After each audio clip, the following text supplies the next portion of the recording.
வாழ்க்கையில நம்ம க்ரோ ஆகாம ஒரே இடத்துல இருக்க மாதிரி ஃபீல் பண்றீங்களா? அப்படின்னா இந்த கதை உங்களுக்கு தான். ஃபுல்லா பாருங்க. 100 days 100 குட்டி ஸ்டோரிஸ் சேலஞ்சில இன்னைக்கு டே 67. இந்த மாதிரி யூஸ்ஃபுல்லான குட்டி ஸ்டோரிஸ்க்கு நம்ம பேஜை ஃபாலோ பண்ணிக்கோங்க. ஒரு கிராமத்துல இருக்க எல்லாரும் வீட்டுக்கு ஒரு மரம் வளர்க்கணும்னு ஒவ்வொரு விதையை போட்டு வளர்க்க ஆரம்பிக்கிறாங்க. அப்போ ராமுன்றவர் ஒரு மூங்கில் விதையை தேர்ந்தெடுத்து இவங்க கூட தண்ணி ஊத்தி வளர்க்க ஆரம்பிக்கிறாரு. ஒரு நாள் கூட கேப் விடாம தேவையான உரங்களை போட்டு தண்ணி ஊத்தி பாத்துக்கிட்டாரு. பட் இருந்தாலும் 1 சென்டிமீட்டர் கூட வளரல. இவரு கூட ஆரம்பிச்ச ரோஜா செடி, வாழை செடி எல்லாம் நல்லா வளர ஆரம்பிச்சிருச்சு.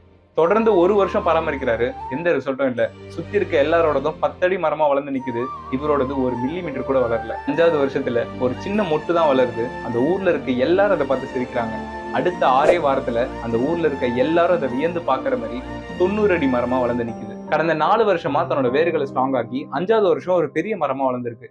இதே மாதிரிதாங்க நம்ம லைஃப்லயும் நம்ம க்ரோ ஆகாத மாதிரிதான் தெரியும். பட் இருந்தாலும் நம்மளுக்குள்ள நிறைய எக்ஸ்பீரியன்ஸை கத்துக்கிட்டு இருக்கோம். ஒரு நாள் அந்த அனுபவத்தின் மூலயமா நம்ம பெரிய உயரத்துக்கு போக தான் போறோம்.